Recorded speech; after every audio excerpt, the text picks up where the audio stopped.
과연 이런 경제적인 이벤트가 전 세계 경제 아젠다를 주도하는 신문사의 일면에 나왔던 적이 과연 있었던가? 대한민국도 인도네시아한테 역전당할 날이 멀지가 않았고 나이지리아가 세계 5대 강국이 되고요. 천조가 데이터 센터 쪽에 있어요. 반도체 선안권보다 훨씬 큰 돈의 2배예요.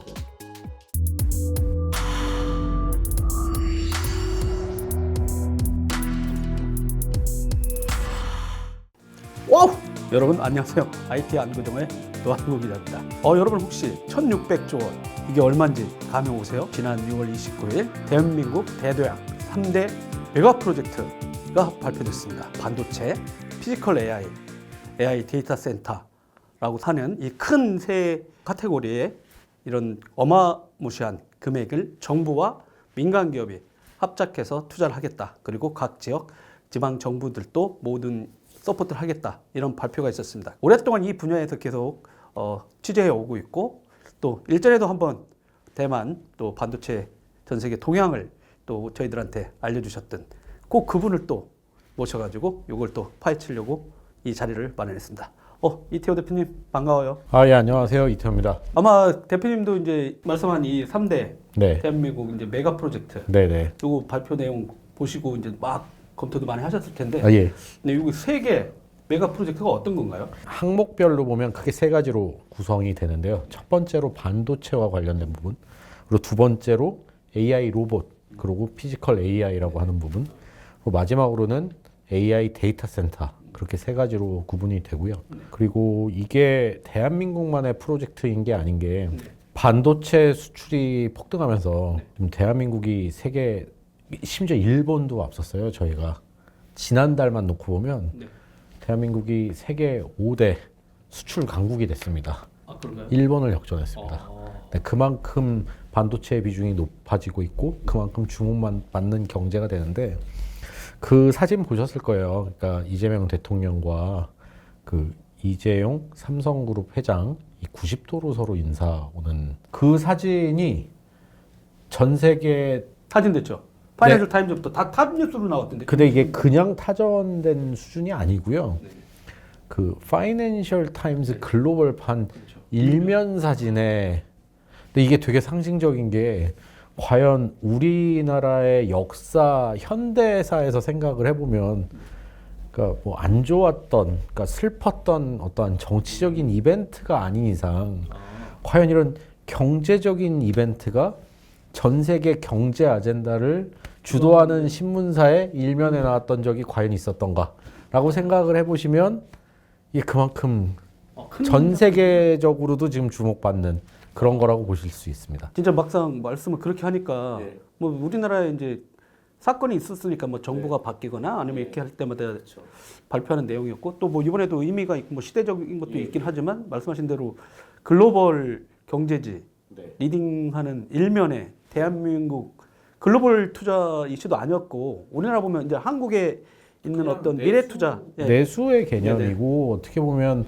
정부가 하는 거라서 그러니까 전 세계에서 대한민국이 전체 GDP, 전 세계 글로벌 GDP에서 총 생산에서 차지하는 비중을 생각하면은 1% 이내일 텐데 그러면 1% 이내밖에 안 되는 나라에 중앙 정부가 자국에다가 투자한다고 하는 거지만 이게 규모가 워낙 크고 그리고 전 세계 반도체 밸류체인 상에서 이 두 회사가 없으면 사실상 마이크론에만 의존하기엔 너무 리스크가 크기 때문에 그런 관점에서 일면에 뜨지 않았나라고 저는 개인적으로 생각하고 있습니다. 말씀하신 대로 이제 민간까지 하면 거의 4,700조입니다. 정부가 하는 것도 이제 한 1,600조에다가 민간까지 4,700조. 진짜 말씀하신 대로 규모가 너무 어마무시해가지고. 물론 그만큼의 돈이 들어온다고 보면 돼요. 왜냐면은 이 방송이 아마 나갈 때쯤이면은 SK 하이닉스가 미국 나스닥에 상장이 되어 있을 거예요. 그 45조 ADR을 갖다가 상장. 근데 그게 45조가 전체 지분의 2%밖에 안 돼요. 근데 그 정도 돈이면 사실 우리나라 웬만한 대기업 회사를 하나 살 수 있는 금액입니다. 그거만 조달을 해도요. 그렇죠. 그러니까 엄청나게 큰 돈인데 SK 하이닉스의 전체 지분의 2%밖에 안 되는 돈이거든요. 그럼 바꿔 얘기하면 그만큼 하이닉스의 가치가 올라갔다는 얘기는 하이닉스가 잘한다는 얘기이기도 하지만 그만큼 반도체 업황의 호황이, 왜냐면 하이닉스가 담당하는 게 메모리 부분이잖아요. 근데 그것도 하나의 그냥 파트거든요. 그런 걸 보면 어마어마한 생각지도 않았던 돈이 지금 대한민국으로 들어오는 계기가 됐고, 그걸 위해서 정부가 약간 마중물 역할을 하고자 한다. 저는 그렇게 생각해요. 이번엔 또 이제 이재명 대통령께서도 네. 뭐 이게 뭐 민간 기업하고의 협력, 그다음에 미래 이러다 보니까 뭐 직접 챙기겠다. 그리고 이제 뭐 청와대에다도 별도 조직을 두겠다. 이런 식으로 이게 이제 공장을 짓고 또 단순히 공장의 문제가 아니잖아요. 근데 이제 누군가 근무를 해야 되고 그러면 거기 교육 여건이라든가 교통, 그다음에 이제 그 근로자들, 노동자들이나 경영진들의 자녀들, 그러면 이게 교육 이슈도 당연히 따라가고 또 이제 병원, 네 그러다 보니까 실은 전체적인 영역인데, 그러면 규제 이슈가 있잖아요. 어째 각 지자체라든가 이렇게 그 규제 권한 발전이나 이런 거는 다 그쪽에 있으니까 아마 이걸 내비두면은 뭐 10년, 20년이 돼도 해결되지 않을 것 같으니까 뭐 청와대에서 컨트롤 타워를 별도로도 만들겠다는 그 의지를 표명한 걸로 봐도 되는 거죠. 그러니까 일각에서는 비판적인 의견이 있어요. 그거는 인정할 네네. 수밖에 없는 거고, 왜냐하면 같은 사안이 있더라도 대한민국은 민주주의 국가고 민주주의의 가장 큰 특징은 다양성이기 때문에 같은 사안에 대해서도 의견이 당연히 갈릴 수 있다고 생각을 합니다. 그래서 이제 일각에서는 이게 정부가 시켜서 하는 거다라는 비판이 있는 것도 그런 의견이 있긴 하잖아요. 근데 기업을 하는 기업가의 입장, 그리고 저도 제가 저의 매체를 창간하기 전에 기업에 있었을 때 생각을 해보면, 기업은 결국에는 이윤을 창출하는 게 지상 과제고요. 그렇죠. 기업하는 사람들 관점에서는 규제라는 게 어떻게 보면 되게 보호를 해주는 거기도 하지만 국가나 사회라는 차원에서 보면, 근데 기업이라는 관점에서는 결국에 돈이 최우선일 수밖에 없고, 그러고 정부와 원래 정상적인 프로세스대로 일을 하게 되면 규제 때문에 어떻게 보면 대한민국이 선진국이고, 선진국이라는 건 그만큼 사회가 고도화되어 있고, 고도화되어 있다는 또 다른 의미는 그만큼 규제가 많다는 의미잖아요. 그렇죠. 또 각 규제 기관들마다의 자율성. 말씀한 대로 이제 여기도 3S 플러스 1F라고 이제 이 반도체 파트에 서포트하는 내용 키워드들을 잡아서 이제 발표가 됐어요. 그게 그래서 이제 속도전이에요. 일본의 S가 스피드. 스피드에서 중요한 거는 용인 국가 산업단지와 일반 산업단지의 최종 팹, 그러니까 공장의 완공 시점을 각각 7년, 12년으로 단축해서 5년 안에 2배로 확대한다. 그래서 세계 최고 수준의 제조 역량을 확대하겠다가 그들의 메인 그 발표죠. 여러분, 이번 발표는 그동안에 용인에다가 뭐 저기 이제 이천, 용인, 평택, 화성 이 반도체 쪽을 엄청 밀어주고 있는데, 에너지 문제라든가 용수 문제 이슈로 되게 지지부진해하고 있는 이거를 이 기회에 대폭적으로 지원하고 빨리 끝낼 수 있게 하겠다. 그 메인 센터에 대한 엄청난 속도전이 저는 핵심 중에 핵심이라고 봤거든요. 일단 속도전이 있어요. 그 다음에 또 뭐예요? 거점이죠. 그래서 이제 지금 정치적으로 가장 핫한 게 지금 반도체 패키징을 더 고도화하겠다.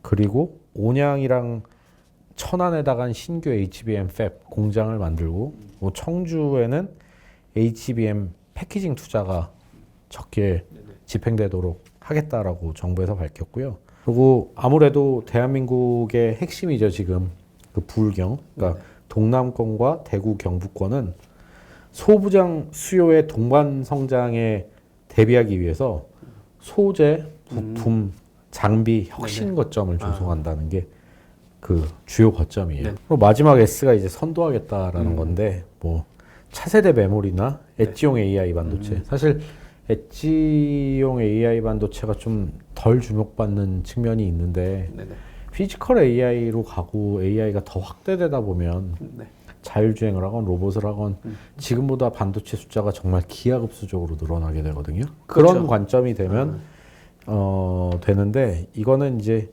15년간 30조 원이고 그래서 R&D를 지원하겠다는데 네. 이 부분은 액수가 상대적으로 작아 보이긴 하지만 30조 엄청 큰 돈입니다, 그렇죠. 여러분. 자, 마지막 F. 도대체 F가 뭘까라고 하면은 풀 서포트의 약자입니다. 그냥 서포트라고 해서 4S라고 하면 되는데 4자가 좀 안 좋아서 네, 그래서 F를 이렇게 넣은 것 같은데요. 그러니까 뭐 대기업, 중견, 중소기업, 그러니까 이날 대기업 회장들만 주목을 받았는데 사실 대기업뿐만 아니라 뭐 네, 수자원공사도 스타트업 왔고요, 저 스타트업들도 왔고요, 대학교에서도 왔고요, 다 왔어요. 한 90명 정도 왔는데 그렇게 와서 이렇게 하고 이거는 산업부에서 산업자원부인가요? 아무튼 산업부에서 전담 조직을 만들 예정입니다. 지금 반도체 수요는 폭발적으로 늘어나고 있고 그러다 보니까 이제 정부 입장에서도 이참에 더 빨리 지원해 주겠다. 그러니까 이론적으로는 되게 웃기지 않습니까? 모자라서 가격이 높아지면 좋은 거잖아요. 파는 입장에서. 파는 사람들 입장에선 단기적으로는 그렇게 보이는데 이게 이제 빨리 만들어서 확산을 시킨다고 하는 건 떨어뜨리는 거잖아요. 네, 맞습니다. 근데 가격을 좀 떨어뜨리면 장점은 확산 속도가 더 빨라질 수 있으니까. 반도체를 생산하는 입장에서 네. 한번 팔고 그냥 일시적으로 떴다방처럼 빠지는 거면 네네. 도 기자님 말씀이 맞아요. 아. 근데 제가 뭐 최태원 회장이나 이재용 회장 머릿속을 들어가 본 건 아니지만 저도 어떻게 보면 그 미디어 기업을 갖고 있는 네네네. 입장에서 기업가들이 돈을 버는 것도 중요하지만 제일 중요한 거는 고객이 살아있고 네. 생태계가 살아있어서 내가 지금 가지고 있고 내가 만든 사업 모델이 그냥 그대로 돌아갈 수 있게 만들어주는 겁니다. 쉽게 얘기해서. 그렇게 봤을 때는 당연히 누군가 다 합리적으로 살 수 있고 합리적으로 살 수 있게끔 가격을 많이 생산해서 떨어뜨리는 게, 그래서 어떻게 보면 그 하이퍼스케일러라고 하는 대규모 네네. 클라우드 사업자들 뿐만 아니라 일반 AI 하려고 하는 회사들도 살 수 있게 가격을 좀 만만하게 만들어 주려면 결국에 메모리 가격이 떨어져야죠. 시장이 더 커져야 되니까요. 그러니까 이제 그런 걸 이렇게 오해하실 분도 있잖아요. 그러니까 이렇게 잘 보는데 왜 공급을 더 늘려서 가격을 떨어뜨리려고 할까라고 하는 분들도 있는데, 말씀하신 대로 전체 생태계가 크고 일반인들한테 이 AI 서비스가 확산되려면, 그리고 이제 그게 이제 늘어나게 됩니다. 여러분, 그 뭐냐면 그런 게 있잖아요. 메모리나 이렇게 성능이 좋아지면 더 많이 쓰잖아요. 이거를 기술 관련된 분들은 무슨 이야기를 저희가 하는지 아실 텐데 일반 시청자분들이 좀 이야기 쉽게 하시려면 제주항공이 대한민국에 등장하면서 진에어나 뭐 에어부산이나 에어서울 같은, 이게 대한항공이나 아시아나가 어려워진 게 아니고요. 대한항공이나 아시아나는 더 사업이 잘 됐고요. 사람들이 그러면서 여행사들까지 같이 늘어서 아마 오기 전이랑 이후랑 매출을 비교해 보면, 그러니까 저가 항공사가 날아다닐 수 있는 뭐 대한민국 인천을 찍었을 때 한, 제가 알기로 싱가포르이 거의 한계니까 그래서 원을 이렇게 그려봐서 그 안에 다니는 항공사들로부터의 그러니까 기존 대한항공이나 아시아나의 매출과 그 이후의 매출을 비교하면 아마 매출이 획기적으로 늘었을 거예요. 아마 공항들도 이제 여러 기업을 입점시킬 수 있었으니까. 코로나 아니었으면은 면세점 사업들도 다 잘 됐을 거고요. 그런 거로 이해하시면 돼요. 왜 갑자기 이걸 이렇게, 왜냐하면 5년 내에 디램 메모리 생산 능력을 2배 확대한다고 그랬거든요. 네네. 정상적인 사람들의 생각에서 보면 야, 이거 2배를 확대하면은 매출 가격이 떨어진다는 얘기인데, 아니면 뭐 갑자기 정말 메모리 뭐 사람들이 전화기를 4대씩 갖고 다니는 시대가 올 리는 없잖아요. 네네.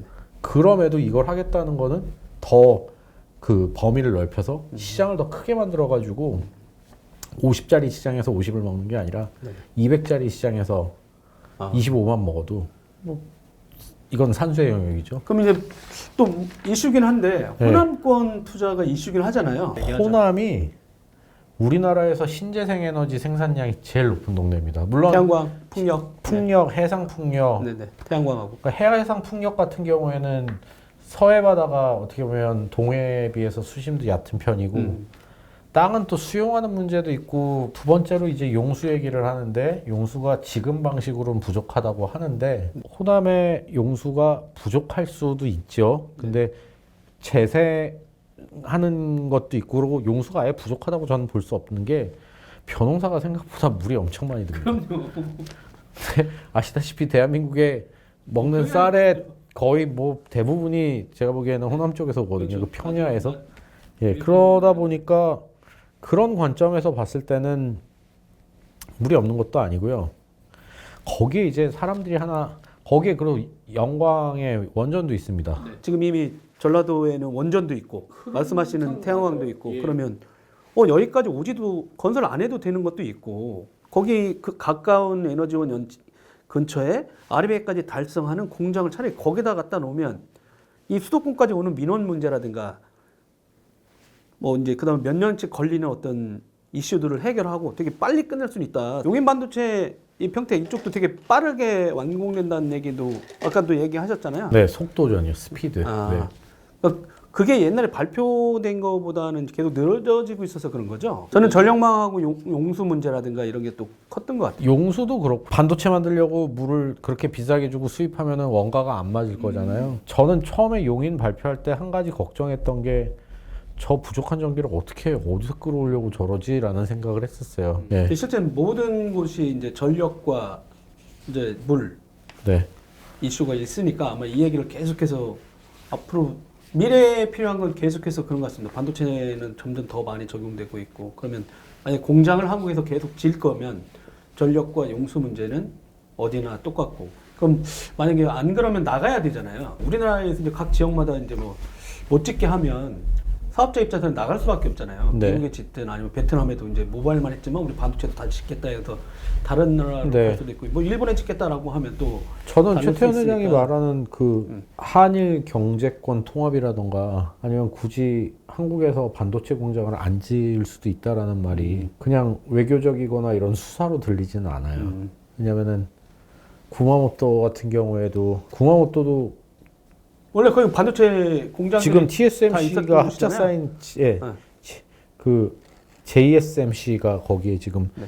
1단계는 되게 좋은 네, 받아서 낮은 공정을 하지만 2단계부터는 되게 네. 상위 공정을 만들 거고 그런 관점에서 봤을 때는 뭐 일본도 그렇고 뭐 여러 가지 안이 나오지 않을까 싶습니다.